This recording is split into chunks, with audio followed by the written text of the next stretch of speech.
你看这一张呢，我也是，我那时候也是比较算早期的还没有正式的拍那种后来那种叙事的时候，因为叙事就是一个说故事嘛，把故事放里面。比如说我们像贾博士，为什么我们会记住他？为什么我们会现在都是讲有故事的人，对不对？比如说我们讲说那个陈立恒，他法兰茨，他如果没有讲他的故事，人家觉得这个记不住这个产品的名称，什么都没有。你任何人，你看现在张忠谋也是有他的故事啊，还有郭台铭有他的故事啊，他从小奋斗什么故事，所以一个照片，如果你只是拍一个美感拍出来，我觉得它没有故事，那这故事是一个是真正你觉得它有故事，一个是可能你自己去虚拟的，你都可以去虚拟它，对不对？那这时候当然我讲说我们讲技巧也好，什么都是要抓住紧抓的那个感觉。像这张来讲的话，这个很普通嘛。比如我去的时候，看到两个情侣在这边，这边这个在看，但是刚刚好这两只长颈鹿就在那里，对不对？然后这两个人又在看着，然后拖着腮这样感觉，我就突然间感受到那一刹那感觉到我要手明眼快，赶快拍下来。如果我不拍下来就没有了，对不对？所以拍下来以后，我就故事就讲出来。恋爱的季节，他们两个可能看到这卿卿我我，可能他们没想到旁观者就是把故事给融入。所以有时候我在这个故事常常有时候在讲的时候，这个也是都是龙潭的风景我有时候讲这些时候比较深刻，他们就会记忆，就是说我的作品里面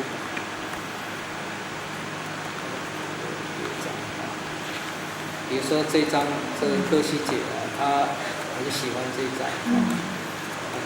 所以这是大概几年的一段旅程？就是最近的比较近的，这是最近的一些作品。2016我看贵州有特别要讲的好，我讲这几张好的。这一张其实柯西姐她看到这一张，她就我要翻过去，她就不让我翻了。再看。我说奇怪，你怎么那么想？她就说这张她感觉上我很有善念，上帝才会把善念给我，在这张作品里面。因为其实这个是，因为我们在走的时候看到一个老先生老太太，她拿了一个做小鞋，她说你要不要买小鞋？这样在她家门口。那我就说这个蛮刚好这种整个感觉很好然后我就跟她买了小鞋带回来但是我跟她讲说可不可以让我拍一下照片所以这个我觉得摄影就是一种机缘那你拍的时候，其实你受到那种老夫妇他们一生的这种故事，在这种老的年纪，然后可能小孩都孙子什么都在外面两个人，然后他做一些小鞋，然后老先生就坐在旁边这样子所以老师，您和他的结缘是因为你先有这样的感觉，买了他们的小鞋，然后他们就一种善意的，对，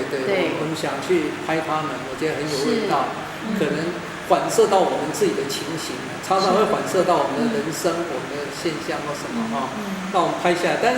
是你有那种感觉，你在瞬间去拍这张作品的时候，为什么到后来发现说，这么巧，你的构图，你什么都，其实这个即使我们常讲，就是说在摄影里面，你的影像给你的上帝也许给你一些礼物，给你一个机遇，给你一个礼物。但是如果你没有那种能力，或是你第一个说你要在场，第二个就是说你有那个能力去在现场，在瞬间去掌握他的表情跟他的动作的时候，那你也是完全没有了，没有效就没有了，对不对？所以摄影大师其实。我看你里面跟我讲说你受什么的影响，其实我受很多的影响，包括安西阿德斯，美国的一个摄影大师啊，隔壁的墙上的一张小，这是他的原作，我买的原作。那安夏德斯他有一句话很重要，他是说摄影的秘诀是什么？你要问他说摄影的秘诀，他说摄影的秘诀就是等待。那第二个秘诀是什么？风景摄影，他说等待。那第三个摄影的秘诀是什么？等待。他说第三个是什么？为什么？其实他去实践，他有一张新墨西哥落日，他一生的重要的作品。他说他以前开车经过那个小镇，看到那个景象，他就很想哪一天要来拍，但是一直都没办法拍。一直都看过了，就开车过去的。他因为他很喜欢去美国国家公园拍照，就有一天他经过的时候，刚好要落日，新叶出来，黄昏的时候，他看到那个景象，就是他想要拍的。他就从卡车跳下来，把它8乘10的相机，不是我们这种小相机，8乘10相机架起来。然后呢，我想他那时候一定发抖了，在那里发抖，那瞬间就激动的那一刻。然后也没办法测光，他就用他自己的，因为稍纵即逝嘛，他就用他自己的想法，光圈64，然后几秒压线，然后拍下来，他就一生的代表作。但是他那一张回去呢，花很多我们公司去再现，因为他的光影怎么没有测光标准，回去他又在暗房里面去把他想要表达的东西把它呈现出来。所以我觉得对我的影响，第一个摄影就是你要有平时的训练，那种构图、你的技巧，但是很重要就是说在那个瞬间。稍纵即逝的那个瞬间的感觉你要去等待到那个时机给你一个礼物给你的时候，你有没有办法去把它记录下来？所以你要有累积那个能力。记录下来以后呢，你还要去自我实现。因为安先生他讲的他的 zone system 就是一个在暗房就是一个他自我实现的一个乐趣因为我早期做暗房，我跟你讲，我做到3更半夜，为了一张作品。在那试进去就很难再走出来，所以去玩那个东西的那种感觉，去实践它的感觉。所以包括我现在做这个影像，其实拍完以后，那也是第一个步骤。到了 Photoshop 里面，还要去实践，就跟我们做暗房一样，要把它做到自己认为最完美的局部的光影，那个光线的什么感觉当然你如果很专业的，你可以看出他的点在什么地方。那不专业的，其实我在学校，你看到摄影的人都很简单，一个电脑专业电脑旁边一个印表机，然后做完以后印出来看一看，哪里不对，再去修，然后把它放很大的细部，再去做那种加减值。我们不是去改变它，而是说。去做一些自己的表现，所以你看我的作品放大了以后，像这张作品放大以后，那感觉其实都很小的相机拍的，像我那个花，等下给你看到花很大很大的那个，在上次那个，我是用那个傻瓜相机的那种，人家说你这是什么大相机？我说不是啊，我用那个 Canon 的一个很简单的，所以 Canon 的总裁我也跟他很熟。我说，我都用你这个傻瓜相机拍这么大的作品放很大很大的那很细致的感觉就出来。其实我们讲说现在数位的相机很方便，其实它都已经做得非常非常精致，但是很重要就是还是在后面那一步。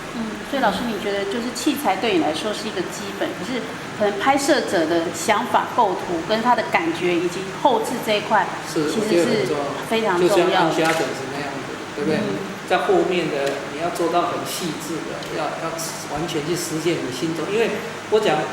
我们不可能把这张再拿到现场说老先生，那个我看看你是不是这个样子的，脸是不是这么红啊？或者你不是的嘛，因为你拍完就离开那个场域了，你回到你的。我现在要呈现这张我的作品，我的作品只是我去再现那个我的现场的感觉，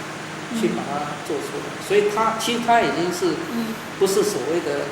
现场的一种记录，不是记录照。对，那院长，因为您有画摄影，然后你又懂后面的数位的这个部分的话，所以那你觉得说在呈现作品上面，就是它的拿捏，就所谓的后置到什么程度，对您个人来说，你是觉得它是一个你可以接受，然后它又没有失真，可是又有后面的创作的成分在里面。我是觉得这样子啊，因为其实你以前的环境，你的所有的你的训练或者你的过程，都会影响到你。比如说我们讲杨一舟，是我们武大的一个现在是导演，武大的一个杰出校友。其实他讲说他的人生在很多的训练，在学校训练的时候，没有人教他怎么样去拍纪录片啊什么其实他很受到很多的专业训练，比如说美学啦、艺术史啦、素描啦这些东西然后对他的影响，当然后面还要包括自己的这种天分，包括自己的这个才能，还有你的研究等等嘛。那我觉得一样的，很多年轻人问我说，Photoshop 怎么做啦什么？我说，其实一个你有没有背景？你对空间的处理，哪里要把空间制造出来那种感觉，那个是你要有很好的绘画的创作的基础嘛，对不对？那你 Photoshop 其实它是模仿暗房哪里要 over 加光，哪里要减光，哪里要 soft，哪里要锐利化，其实那个没有人可以教你的，那个都是一种创造的东西，所以它来自于。比如说你有没有受过美术的训练有没有很好的基础？你有没有这个暗房的经历？还有一些美学的这种美学的感觉，什么都要累积起来，然后你才能够在你的创作里面会产生一种不同的。最后它可以融合成你的一个。所以有时候我想，一个是我觉得受到的安家人的影响是蛮深刻的。那另外有一位摄影家叫做 Bryson，Bryson 呢，其实他的名言就是说这个决定性的瞬间。所以你可以看到其实很多我拍人物拍很多的东西其实我觉得受到这个决定性影响很大。也就是说，当你这个故事的刹那之间，你要完整一个故事的完整，在这样作品里面完全呈现出来。它不是一个影片那样子说一个过程一个需要。但是我刚才讲说都不太一样，画它这是在过程里面你可以哪里要 over， 哪里要加减，哪里要把它去掉。但是摄影不行摄影就是那个抓住那个瞬间。这张是在淡水街上因为我的影像都是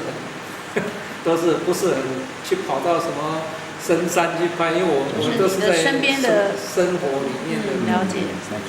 这张呢，我在淡水的时候也是拿个傻瓜相机，我在那边刚好他们在宣传那个活动三个，他走到我要拍他的时候，他就三个就过来这样的我说哇，怎么这么可爱？我想要拍的时候你就产生那种感觉，所以我就拍下来。出来之后，我就小丑人生就说，因为我觉得他们为什么表现那么自然？因为就像我们平时会觉得说，我们好像对不对？我是我嘛，所以我要，比如说我在学校抗开生就是院长，所以他看到院长就是一个面具在那里，对不对？所以我们人像小丑，他就是戴上面具，他扮演另外一种角色，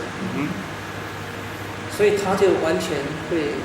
释放他的。在小丑人生，就是说，也许他带给人家欢乐，但是他背后的那个，是不是？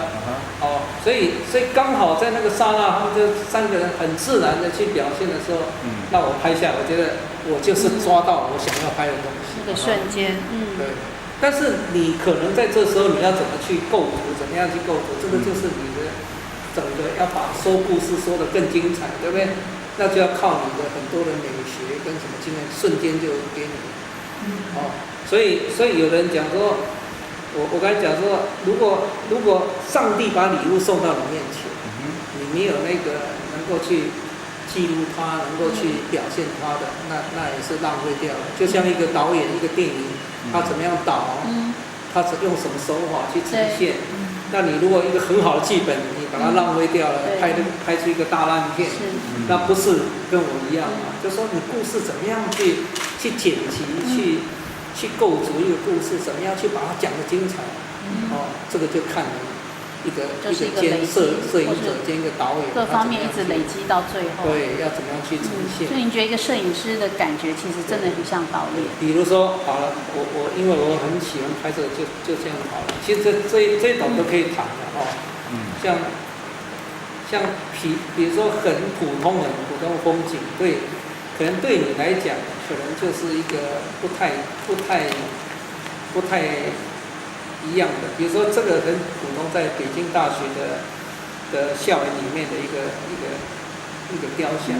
那旁边有一些银杏，那个树，对不对？你如果站在那里看的时候，那个铜像啊什么，没有任何但是在我眼中，我觉得它就对我是有意义的东西。我觉得这个雕像的那个意念那种感觉，我可以用我的想象去把它构筑在取景里面去构筑出来。